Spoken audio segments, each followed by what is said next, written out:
The markets are falling, but my clients shouldn't be worried. Why is that? Well, several reasons. First of all, one, I always make sure that I keep them well informed through a weekly broadcast on our private Telegram channel as to what we're expecting. And those of you who've been following me, and you can see it on the screen there, is we've been long expecting a mummy bear to potentially become a daddy bear. Hasn't quite happened yet.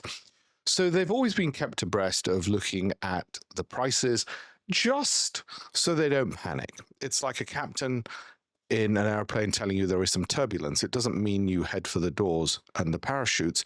What it means instead is that you're well aware of it, so you're less prone to panic and overtrade, which we know from the academic research is a key reason why people lose money. The second reason my clients shouldn't be worried is because we are currently off about 5.7% from the highs on the US markets. I'll come to the UK in a second. And I've told them previously that I do expect this year at some point to be about 14% off the high. So if we get to the worst case scenario and the market capitulates, not to the kind of levels it did this time last year where it dropped 21% from the highs to the lows, but it capitulates maybe another 6 or 7%, then we hit that 14% mark. Now, why should they not worry about that? Well, first of all, again, it was anticipated. Secondly, they know full well if they wish they can trim a position on a mummy bear.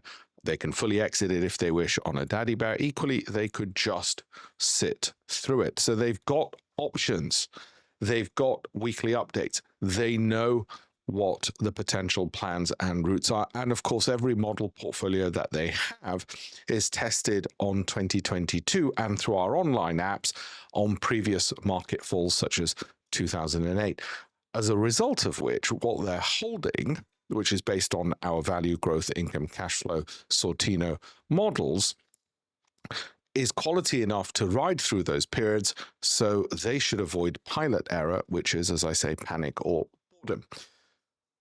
Should they be inclined to trade, we've even created a little rule book for them, which they can follow with warnings that trading is probably not a good idea because, again, unforced pilot errors where they might forget to buy back, they might forget to exit, they might over leverage and so on. So we try and avoid them from ever trading and stick them to the investing. So those are the reasons market falls, but they should not be worried.